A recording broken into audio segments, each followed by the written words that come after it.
Hello everyone, welcome back to my channel অপনারের blog. আমার কাছের এবং দূরের সকল বন্ধুরা কেমন আছো? আশা করি যে যেখান থেকে আজকের ব্লগ ভিডিওটি দেখছো সকলে ভালো আছো এবং সুস্থ আছো। আমরাও তোমাদের ভালোবাসায় ঠাকুরের আশীর্বাদে বেশ ভালো আছি। বর যখন হুটহাট করে চিকেন নিয়ে আসে তখন যে আমি এত বাজেভাবে রান্না করি, যা মন চায় রাগে রাগে সেইভাবে রান্না করে দিই, একদম রেগে মেগে যাই। তো কোনো কিছু গোছানো নেই, জোগাড় করা নেই, হুটহাট করে যদি চিকেন নিয়ে আসে তখন কার ভালো লাগে বলো? তো আমি কিভাবে রেগে মেগে গিয়ে রান্না করব সেই রেসিপি তোমাদের সঙ্গে আজকের ব্লগ ভিডিওতে আমি শেয়ার করব। সম্পূর্ণ চিকেনের এই উল্টা সিধা রান্না। তো কড়াই দিয়ে দিলাম, কড়াইতে সর্ষের তেল দেওয়ার পরে গোটা জিরে দিলাম অনেকগুলো, যেখানে আমি অল্প দিই গোটা জিরে ফোড়নে, আজকে অনেকগুলোই দিলাম মোটামুটি। দিয়ে দুটো তেজপাতা, 4টে শুকনো লঙ্কা দিলাম, কারণ কি কোনো কাঁচা লঙ্কা দিয়ে রান্না হবে না, তাই শুকনো লঙ্কার একটার বদলে আমি 4টে দিয়েছি। যার ঝাল খেতে ইচ্ছা করবে সে এখান থেকে তুলে নিয়ে খেয়ে নেবে। তারপর দুটো পেঁয়াজ কেটে রেখেছিলাম পাতলা পাতলা করে, পেঁয়াজ দুটো দিয়ে দিয়েছি। এবার পেঁয়াজ তো অন্য অন্য সময় রান্না করতে গিয়ে একদম সুন্দর করে লাল লাল করে ভেজে নিই, পেঁয়াজটা সুন্দর কষানো হয়, তারপর কিন্তু মশলাগুলো ঢেলে নিই। কিন্তু এখন ওই যে আর ভালো লাগছে না, ইচ্ছে করে অনিচ্ছা সত্ত্বেও যদি রান্না করা হয় তাহলে কিন্তু এরকমই হয়। তবে রান্নার রেজাল্টটা কী হবে লাস্টে থাকতে দেখে নাও বন্ধুরা, আর রেসিপিটি দেখতে থাকো, তাহলে বুঝতে পারবে আজকে ভিডিওটি। তো যাই হোক, পেঁয়াজটা 2 থেকে 3 মিনিটের মতো নাড়াচাড়া দিয়ে এবার এর মধ্যে আমি দিয়ে দেবো কালারের জন্য হলুদের গুঁড়ো, আর দেবো পরিমাণ মতো লবণ। লবণ একবারে দেবো, এই যে এখন দিলাম, পরে যদি মন চাই দেবো, না হলে দেবো না। লবণে হোক না হোক যাই হোক হোক, তো যাই হোক লবণটা দিয়ে একটু নাড়াচাড়া করে দিলাম। আর লবণে যা হবে হবে। তোমাদের দাদাভাই এমনিতেই লবণ কম খায়, তো লবণ কম হলেও কিছু বলে না, যদিও বেশি হলেও খেতে চায় না আর কি, ফেলে দেয়, তবু খায় না। কিন্তু ওর ভীষণ একটা ফেভারিট আর কি, মাংসের মধ্যে মাটন আর হচ্ছে দেশি চিকেন ওর ভীষণ ফেভারিট। তো যাই হোক, আর পোলট্রি মাংস শুধু ছেলের জন্য আর আমার জন্য খায়, নইলে ও খেতেই চায় না, 2 পিস থেকে 1 পিসের বেশি খায় না, কিন্তু দেশি রান্না করলে একটু বেশি খায়। তো যাই হোক, আজকে দেশি এনেছে। আর এই যে কালারের জন্য দিয়ে দিলাম কাশ্মীরি লঙ্কার গুঁড়ো, আর দিলাম পরিমাণ মতো হলুদের গুঁড়ো।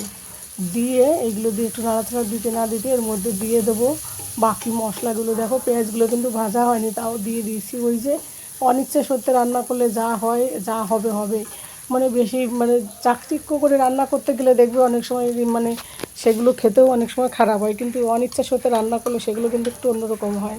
তো এই যে একটুখানি দিয়ে দিলাম আমি আদার পেস্ট, একটু হচ্ছে রসুনের পেস্ট। তো রসুনের পেস্টের সাথে একটা কাঁচা লঙ্কা বাটা ছিল, সেটাই দিয়ে দিলাম। কাঁচা লঙ্কা ভেবেছি দেবো না, তা দেখলাম না ফ্রিজে একটু কাঁচা লঙ্কা বাটা রয়েছে, তো ভাবলাম থাক গা একটুকুনি দিয়ে দিই, বাটি ধুয়ে তারপরে একটু জল দিয়ে এবারে মশলাটাকে কষিয়ে নেবো। পেঁয়াজকে আমি জীবনেও পেঁয়াজ এরকম না ভেজে রান্না করি না, যদিও মশলার সঙ্গে মেখে দিই সেটা আলাদা ব্যাপার, কিন্তু আজ একদম সব কিছু একসঙ্গে দিই।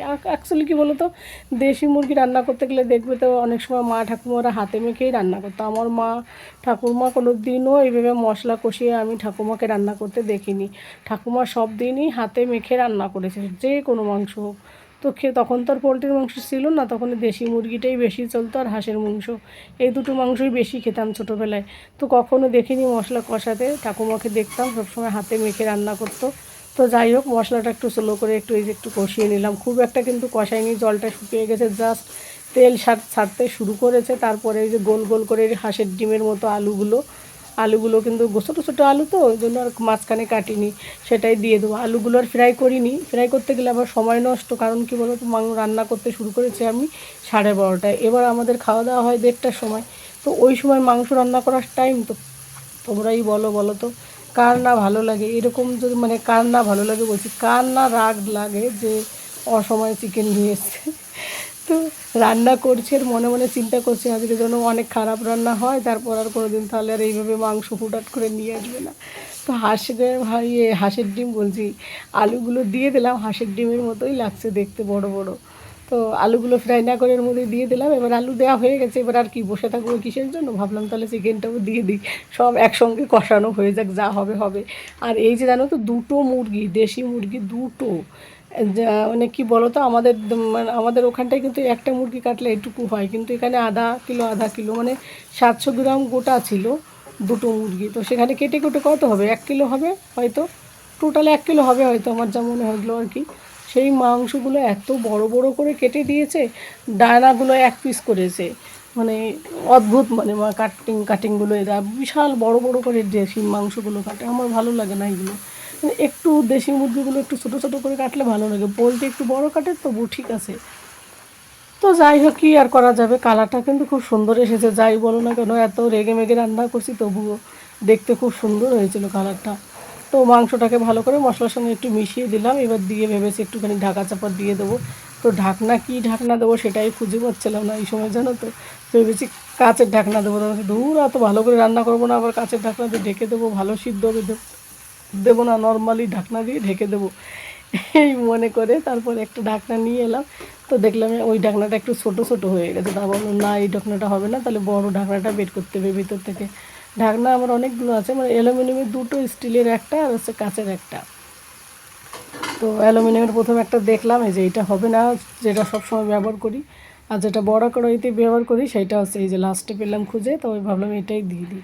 এটা দিয়ে ঢেকে দেবো, 10 মিনিট পর ফিরে আসবো, কারণ একদম গ্যাস স্লো করে রেখেছি, কিছু হবে না। তো 10 মিনিট পর ফিরে এলাম, দেখো দেখেই বোঝা যাচ্ছে জল বেরিয়েছে কতটা গ্যাসের থেকে, চিকেন থেকে কিন্তু দেখো কতটা জল বেরিয়েছে। যেহেতু পেঁয়াজটাকেও সেইভাবে ফ্রাই করা হয়নি, তাহলে কী হলো, আলু মাংস পেঁয়াজ সব কিছু একসঙ্গে হয়ে যাবে।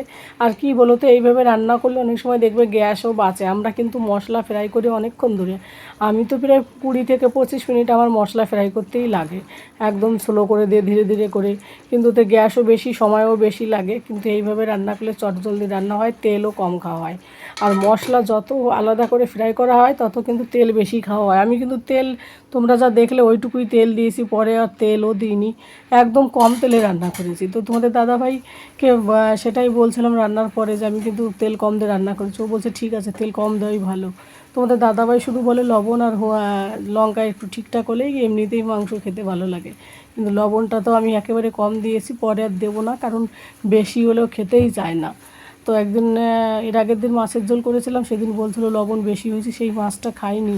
তারপর আমার মনটা খারাপ করলো যে ও খেলো না মাছটা, ওর ভালো লাগে। তো তার জন্য ভেবেছি এখন থেকে লবণ কমই দেবো। আর আমার কি হয়েছে জানি না, তোমরা জানো কি না একটু বলবে অবশ্যই কমেন্ট করে।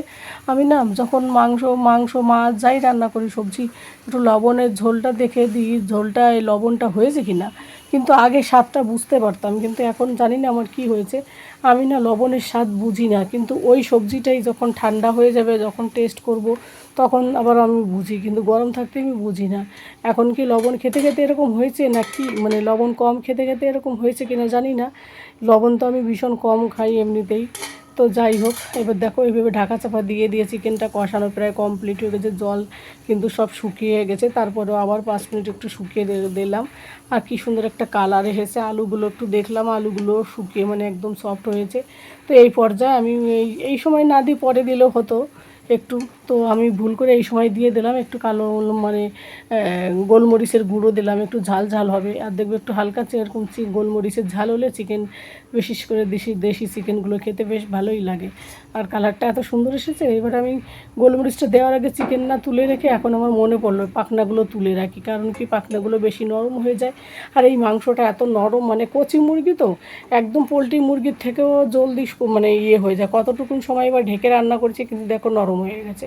তো ওই কারণে ভাবলাম পাখনাগুলো এমনিতেই মাংস ছেড়ে ছেড়ে যাবে, তাহলে এগুলো তুলে দিই, তোমাদের দাদাভাইয়ের গুল্লু খেয়ে নেবে। আলুগুলো তো এখনও তাও একটুখানি ভিতরে হয়তো কাঁচা আছে, কিন্তু মাংস পুরো নরম হয়ে গেছে। এই দেশি মুরগির মাংস কিন্তু পোলট্রির থেকে এইগুলো কচির জন্য জলদি জলদি রান্না কমপ্লিট হয়ে যায়। যেহেতু সানডেতে বাড়িতে রয়েছে, তো ভাবলাম একটু গরম গরম 2-4টে পিস দিই। ও যদিও বলে বেশি দেবে না, কারণ এখন যদি বেশি দাও তখন খেতে ইচ্ছা করবে না। তো যাই হোক, তারপরে ওই যে বরের আবদারের জন্য আবার এই যে দুটো গোটা রসুন দিলাম। এই রসুন খেতেও ভীষণ পছন্দ করে। আর ওইদিকে ইন্ডাকশনে দিয়েছিলাম গরম জল, গ্যাস বাঁচানোর জন্য যে কত কিছু করতে হয়। গরম জলটা ভালো করে ফুটিয়ে নিয়েছি, তাহলে মাংসটা খেতেও ভালো লাগবে, আর রান্না করতেও বেশি সময় লাগবে না। জাল দেওয়ার সাথে সাথেই জাল কিন্তু টকবক করে ফুটবে।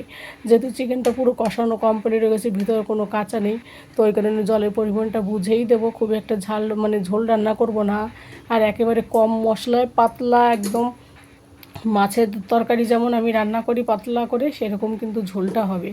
ঝোলটা কোনো গাঢ় হবে না, এই কারণে মশলাটাও কম দিয়েছি, ইচ্ছে করেই দিয়েছি। এই গরমের মধ্যে বেশি মশলা না খাওয়ানোই ভালো।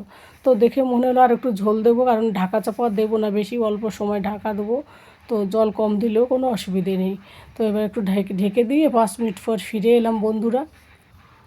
তো দেখো অনেক জলটা একদম ফুটে উঠেছে। ওই যে তোমাদের বললাম একদম ফাঁকিবাজি রান্না, তাই এখন ওই 2-3টে এলাচ ছিল, সেই এলাচ 3টে ফাটিয়ে দিয়েছি, ফেটে দিয়ে একটুখানি এর মধ্যে দিয়ে দেবো। এই এলাচের ফ্লেভারটা তোমাদের দাদাভাই ভীষণ পছন্দ করে, তার জন্য এলাচটা একটু ফেটে দিলাম।